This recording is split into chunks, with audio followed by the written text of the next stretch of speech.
Hello and welcome back to our podcast, Free Brown Ladies. So today we've got some really cute and exciting guests. They call themselves the Audacious Aunties, and I can't say aunties without doing a bit of an Indian tag, but they are just really different, and when we came across their page they just stood out to us, didn't they? Like Kieran made the first Cool. yeah, Kieran saw them first and she was like, I just love that they're about something different and they've also got a good comedy aspect to them. I thought that was really unique. You don't really see that in like Asian.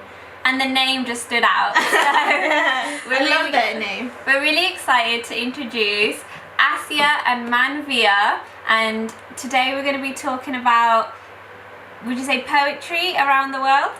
Yeah, definitely. So Aysha and Manvir are university students who Very young girls. Very They're not young. aunties. Just in case you might think they're aunties, they are very young girls. Yeah, we aspire to be auntia. That's what we want to be in the future. Yeah. actually let's Manifesting our future. Manifesting now, clever girls. let's just go straight over to you girls. Actually, give us a bit more of an insight behind the name. Right. Asia, do you want to go? Yeah, sure. So we were just trying to think of lots of different names, and we realized that because we had a comedy aspect and we were doing something that wasn't really a traditional topic that we'd seen being talked about, that it was quite audacious. And then because we're both brown girls and we wanted to incorporate an element of our culture into the title, we thought that there's nothing more South Asian culture than aunties nattering over some tea about different things and just having a bit of a gossip. That is so true. Aunties in Asian, they are the main people. Okay. Yeah. So Crazy aunties. obviously your blog is all about poetry, isn't it, around the world, and teaching people about what would you say, just opening people's minds to poetry? Yeah, so season 1 was to do with art, and at the moment we're in season 2, which is to do about poetry. But as a whole, I think Asia and I both realised from our school experience and even at university that our curriculum was very much Western based, and we were thinking that we'd go to such like globalized and diverse universities, and it's so nice to see the diversity that we want it to be reflected in what we learn about as well. And so we thought that this would be a nice way to try and open up the conversation to do with like non-Western arts, because that way like we can get the best kind of representation in every aspect of society. I think it's a really good. So far you have studied, which country do you have studied, and what do you think the art or poetry look like? Yeah, so we've looked at pretty much every continent in the world now, and we've studied some Latin American poets and artists, some Indigenous Canadian, Indigenous Australian artists, and some from East Asia, South Asia, trying to think where else. Some African American poets. So basically a bit of everything, and we're trying to find as many communities as possible that we haven't tackled yet. But generally, just everything that we've read has been so enlightening about the culture that we've read about. And I know for myself, and I'm pretty sure for Manvir as well, we've learned so much about Indigenous communities around the world, and through their poetry and their art, which has been really, really interesting. So to sum up, what is the main differences then you found between some of the different countries and the way they express art and poetry? Oh, that's a really good question. I think because different countries speak different languages, and a lot of the texts that we read are translations. So I think what's been interesting for us is seeing how the translator tries to eloquate the words of the poet from their original language into kind of language that we understand. And with that, they kind of sometimes change the meaning of the words, but in a way which is actually quite nice for another culture to understand. So with a few poets that we've looked at, their verse style hasn't been kind of reflected in the English language. So the way in which different translators have tried to translate their poetry has been by reflecting it in a verse structure that we might understand, like a sonnet, which is really cool because it kind of gets across the same emotion, but in a different way. But it's still quite interesting to see how we can relate to a different culture through our own culture almost. Yeah, that's true, because we always say it all the time. Like, we didn't really listen to much Hindi music and stuff, but recently I've started listening to it, especially as I'm getting closer to marriage. So I'm gonna have to kind of know what some of these things mean. But my brother always said like Hindi music is way more romantic than English, and then I started like looking at the translations of them, and they're just like incorrect, like the depths that they go to just in the Bollywood songs. I'm like, wow, like I can't imagine someone in England or like a British person saying that those same words. Like it just seems so deep. I'm like, wow, like it's very But I was sorry. Oh no, that's all right. I was gonna ask, like, obviously that's like love poetry. Yeah. Like, but what other sort of styles have you sort of read and heard? A lot of the Yeah.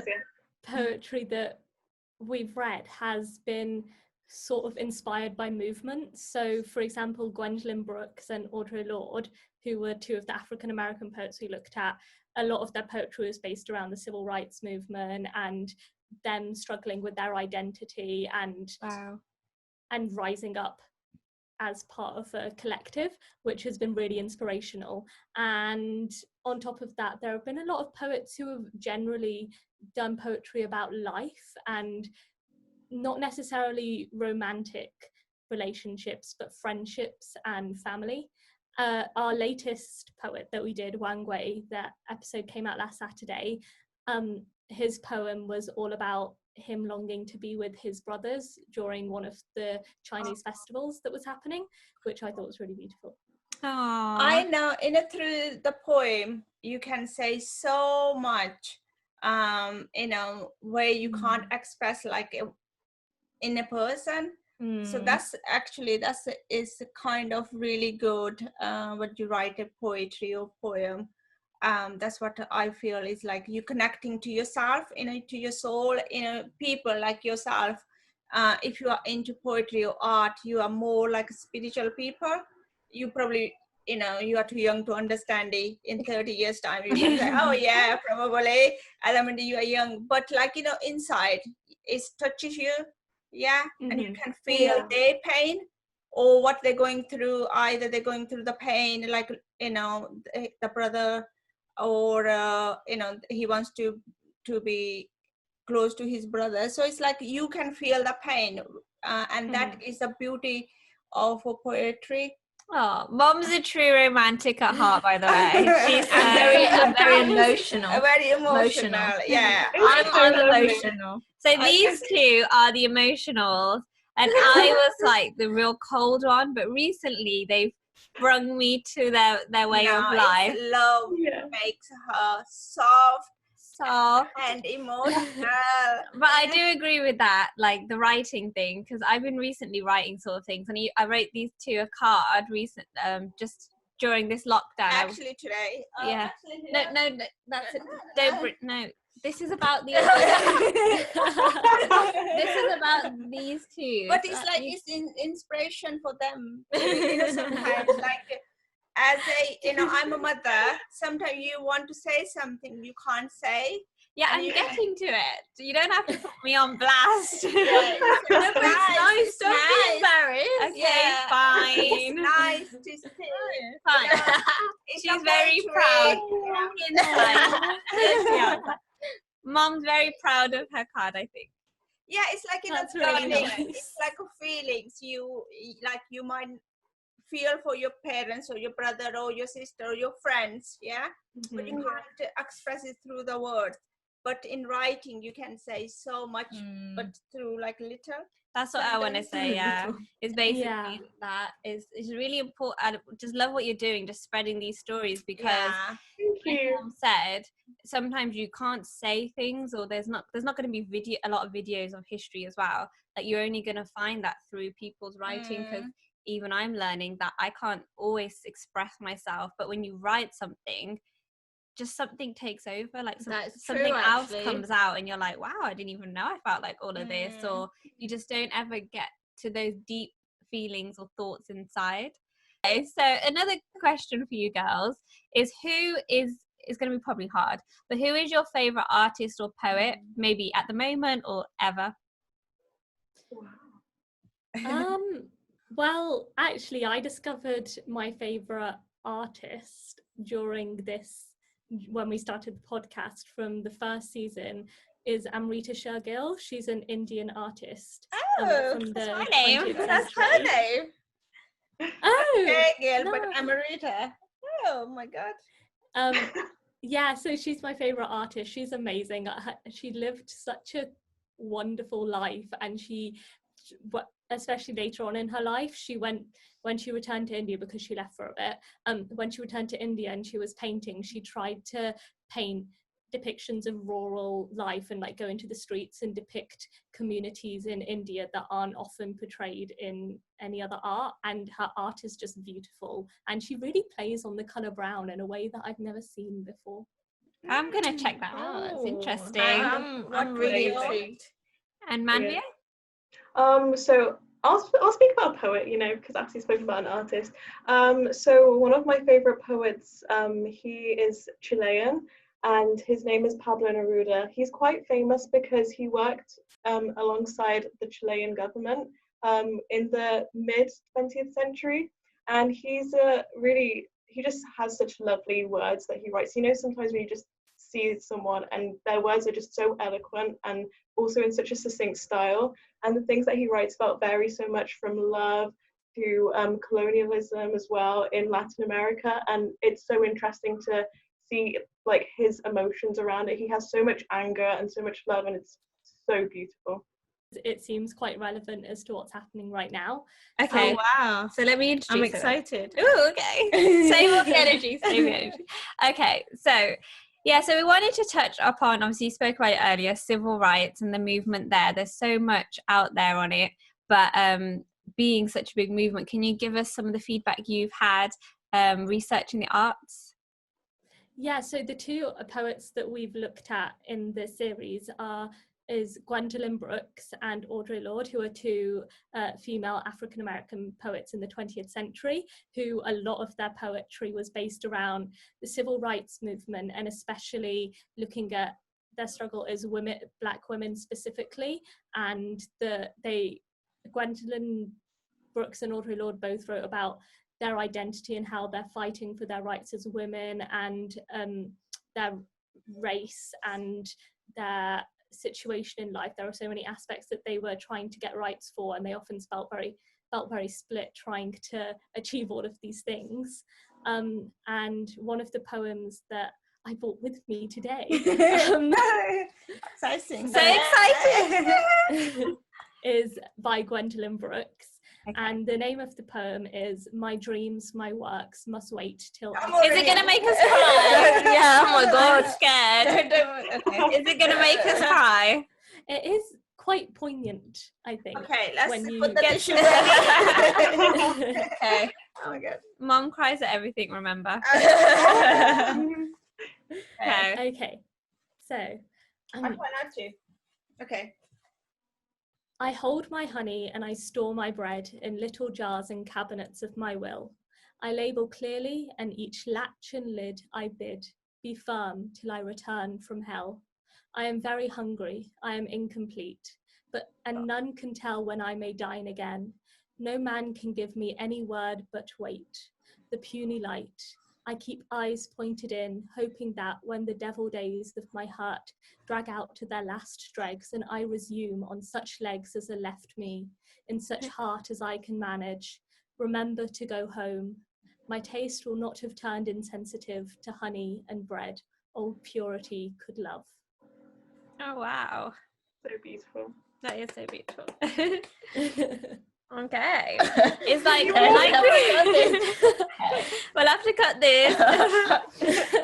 That's so beautiful. I think it shows how moving poetry is. Yeah. I think like you were saying, you can just feel that person's pain. Like nothing is more powerful than that. No, like all the documentation that is powerful, like the films that they make and the things we watch, but just actually hearing someone's voice is more powerful than anything, I think, to express that at the time. What do you think when you were listening to that? Because that's her pain coming through on the pen, isn't it? That's how she felt, and she felt like, stuck, and she couldn't see the light, and no man can give her a comfort where she was at that time. So that was the it's really very, very touchy, very, very deep. Oh, Kira, did you want to say? I didn't mean to make you cry. No, it's good. Don't worry. I think it's the way you read it. Like, gosh, you should get an award. she should be a poetry reader. But what were your thoughts on it? I really Hold on to the camera. Oh, sorry. I really liked it. I think it's like a part of history, isn't it? At the end of the day, that's what I really like about some of these poets, is the fact that you're reading a part of history. And when me and my sister, we went to Amsterdam, we went to Anne Frank's house, and like reading bits of her like diary is just so like weird, because you're just like, this is a part of like history, and like how it's like how we get the chance to like read it. It's just like really nice, isn't it? Yeah, that was really, really moving. Just that everyone needs to obviously get the opportunity to do that. Like we've said throughout this whole thing, just actually being in that house where she was with her, because they put a lot of it around the house, and just being able to read it is just how she was feeling in that moment. She had ups and downs, but it just like gave you a real insight into someone's life, and to actually humanize it, it's really, really powerful. Like you said, it's like the making a movie or making an adaptation. It doesn't give you the feeling of what the person actually feeling through the writing. Only you can see or feel someone's pain through the writing. That's so amazing. Yeah, it was really amazing. Thank you for sharing that. And Manvir, did you have any of your favorite poetry that you could share? Yes, so mine is also to do with like the Black civil rights movement as well, but also to do from Cuba. So this artist, he is called Nicolas Guillen, and I think a lot of the time the civil rights movement is overlooked in other countries, which is why I particularly like his work, because he talks about his woes being a Black man in Cuba and how that sometimes differentiates from America, but at the same time there is a connection between that as well. So in this poem, if you don't mind if I read it as well.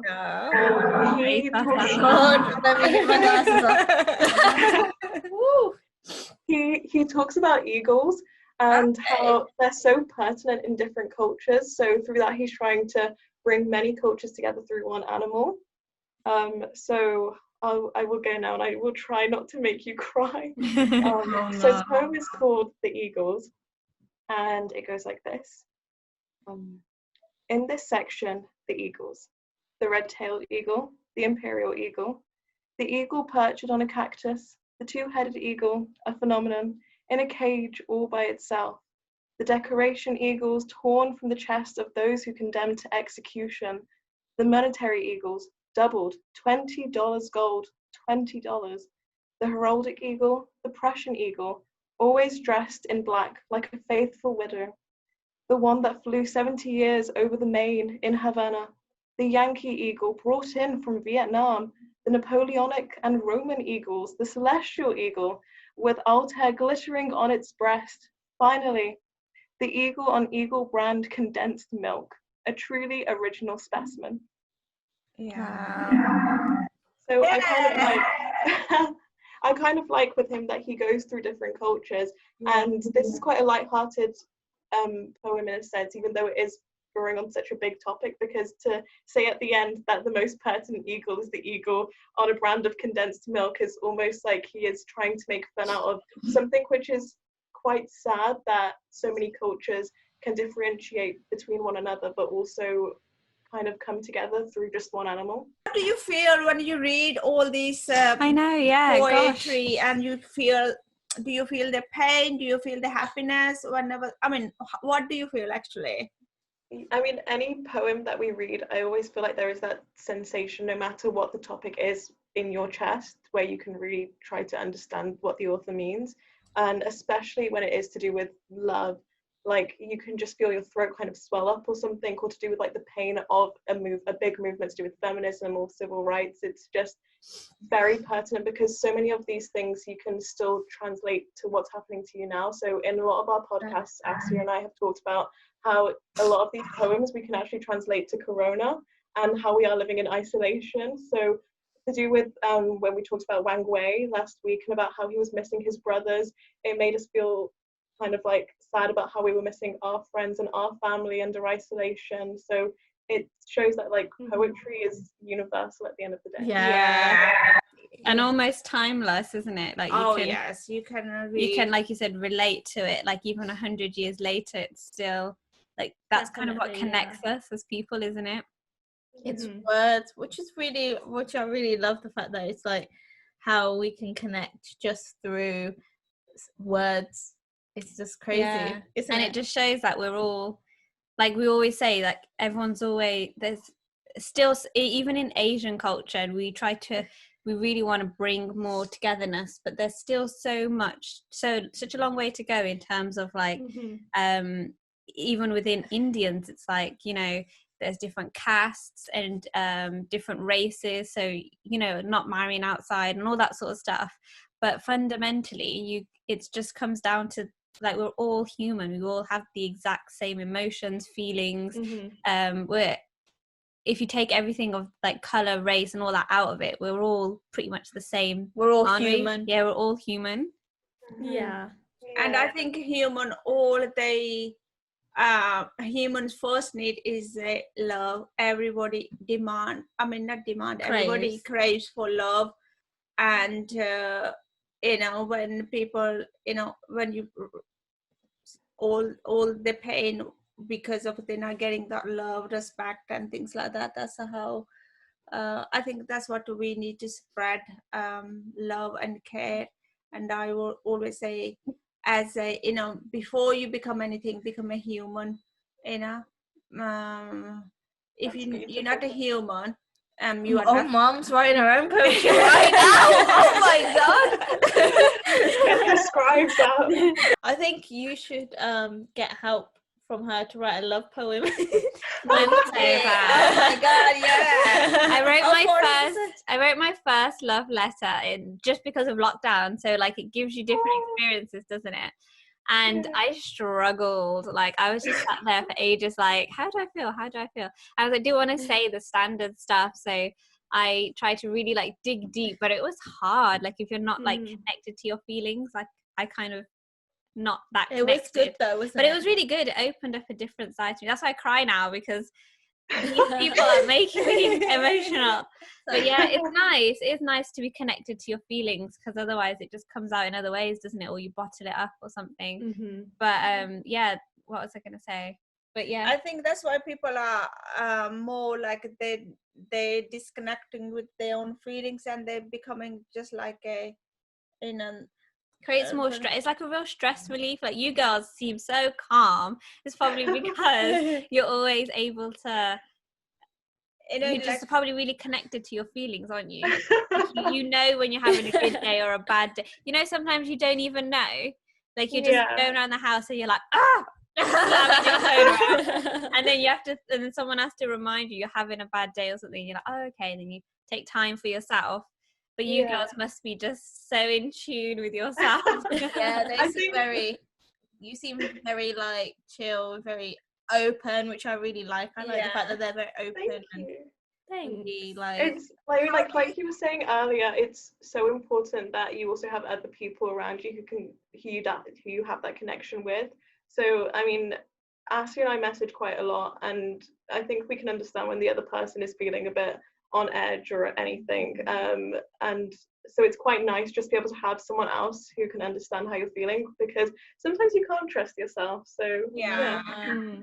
Yeah, because it's like that's what I was trying to say. Sometimes you disconnect from your own self, you know, and it's nice to you go each other, and it can be, you know, you can, you know exactly how the other person feeling or how you can help them. It's really can good. we do okay, another time, but not today, but can we do a video where they help us write some poetry? Yeah, that would be a that fun would be video. really cute. That would be a very nice, yeah, for sure. I think that would be fun, like if we come up with our topics that we want to write about. Why not? Yeah. Yeah, it'd be so And fun. then maybe I you really can want- translate some like guitar for us as well, or maybe some Yeah. Mom, yes. that? She said You could translate Gita. Oh yeah, okay, yeah. That would be a We wicked can do video. that. Yeah. So listeners, if you enjoy this, we've got Gita translation and Poetry 101 teachings coming up. I'm learning. I'm the learner. Yeah, I'm the student. I'm student I'm a too. student. Yeah. Okay, so to finish off, we'd love to hear some of the poetry that you girls have written. If you want to share like a snippet, that would be I'm so excited. amazing. Your own. Asia has poetry that she's I willing to share. thought that, well, I might leave my more serious poetry for our Poetry 101 class, but I thought as a treat for everybody, I would read the first poem I ever wrote. Oh In my my life. God, I am moved already. This is so cute. It's very bad, but I was 7, so do forgive my Oh, 7-year-old. don't worry. That's so That would be probably cute. funniest one. And You're gonna Oh my break God, you my should- heart. You should read some of my old poetry. Okay, so the poem is called My Family. My family are very nice. They don't let in any mice. The problem is we have no pets. No one even supports the Mets. My parents are the best, but it's annoying when they give you a test. Then we have my sisters, I have 2, and this is very true. Sometimes they are nice, sometimes they are mean. They act as if I'm a tiny bean. Altogether, they're all right, although they can be pretty tight. That's so good. That is amazing. yeah, this is how I you love felt it. when you were 7, yeah? And his feelings are probably the same. You're so advanced for a 7-year-old. Oh God! Did I That get was like beautiful. any awards or anything? You know, I should have entered it to some, national poet laureate or something. I love that you picked that, because children are so pure. So like whatever they feel in that moment, they don't have anything else. Like they don't have society like pressures at that time. So whatever they feel, they'll just say it. So I just loved that. That's what I got from that. Whatever you felt at that time, you just went for You it. were like, we don't have any pets. I like that. Yeah, that was my biggest concern as a child. Yeah. I don't know why kids like pets so much. Mom hates them, don't you? I don't hate them, but you know That's so Indian, mum. inside one, I like Kieran used to come back every day and was like, one time she came back and she wanted an African snail, and Mom just was like, why do you want an African snail as a pet? I wanted a pet. We got one in the end. I needed to find something that rhymed with mean. I know. I like that. I love the rhyming. Yeah, this is Thank 7-year-old. I know. For a 7-year-old. That's how you're feeling so like, they made you so little. You have all these feeling, emotion going on. I love that. Yeah. Well, thank you so much for joining. Oh, Manvir, did you want to share anything? No, I am good. I have poetry. Oh, we would. Well, you know what? I actually have a painting that my brother, not a painting, but something that my brother did of me. Oh, You know what, actually, I do have a painting. I can quickly run and get it. It'll take like 2 seconds. Yeah. Okay, I will run. So this was an isolation activity that Ajay and I did. I sat down for him and he did a portrait of me. So this is the one that he did. Oh, that's really good. That is really The good. big bun on the top. I had my hair in a messy bun, and he was just like, I'm gonna do it properly, and he was really trying with like to try and get different skin tones in. And I was really impressed by it. And then on the side it says, "For my favorite sister." And then as he was writing it, he was like, "I'm only saying favorite because you're my only sister, okay?" And I was like, "Okay, try." That's, So, yeah, that's actually really good. Yeah, you keep him up. Tell him to keep up that, because he could be. Yeah, I'll keep him going. That's really, that's really good. Really talented. Yeah, challenging family. Yeah, you keep him on the track of being open with his feelings. Yeah, 'cause sometimes they do close up with men as they get older. Yeah. Oh my god, yes, the amount of like feminist talks I've had with that child, even though he's 10 years old, he is ready. Yeah. That's so good. Teach them young. Teach them young. Yeah. Definitely, 100. Any of you write poetry? No, not at all. I did a few poems that got into the book, remember? Yeah. Oh my god, the books that they would enter in primary school. Oh my god, I did a few, and then I don't know how I got in, to be honest. No, I Karen haven't a was clue. really arty. good. Yeah, she's arty body. Yeah, because I'm in touch with my emotions. Yeah, she was Yeah. really. I bet if we kept some of them pictures, they were poetry and stuff from back in the day, you'd be whacking out some poems like that. Yeah, no, I wasn't as good as Asia. yeah, I wasn't as Aw. You're very flattering. I don't think it's that good, but No, thank you. Asia, honestly, it's amazing. I bet you both. I bet if you'd be surprised. I think if Because you probably start, you can't sometimes you can't you see can't your see it in own yourself, work, and you know? also there's always that nervousness, isn't it? Like you don't see how amazing you are, and then when you start putting it out there and then getting that feedback, I think you'd be amazed. Because I bet you'd get such good feedback. honestly, I Try really that. Both of you write it Together, write maybe. it together, or just like put it out there. do. Just start in like small segments, because it can be really daunting. It can be a bit overwhelming. You feel a bit exposed, but I would definitely recommend starting small. Maybe even just share it to your story, because it's only going to be there for a day. Just a small clip, and then expand, because On your Instagram page. because like I bet if you started doing that, people would be so interested, because I'm so interested in you guys. You guys are so now. supportive. We love you guys. Honestly, we feel so loved right now. No, but it's That's how it's true. supposed to be. People are supposed to support you. Yeah. But we're being genuine as well. Like I'm really, if it was awful, I wouldn't say to do it. Yeah, I would be like, guys, let's Let's move on. Just cut that out. That's Yeah. Next, please. yeah. But I think, because I know as well when I was younger, and even now sometimes, it is hard to be vulnerable and put yourself out there like that. And then like mom's taught me so much that just don't care what people, and our community is really hard, like being Asian, Indian, Pakistani, doesn't matter. We're taught what are people gonna think, but mom's always been like, I don't care, and then that has slowly rubbed off on us. And then when you start slowly exposing yourself, and then when you get that feedback, that will help encourage you to do it more. So that's what I would recommend, because we found it hard as well, didn't we? Still Honestly, you guys are so amazing as well. Like, we love what you're doing, and the fact that it is like an intergenerational thing is just the cutest thing ever.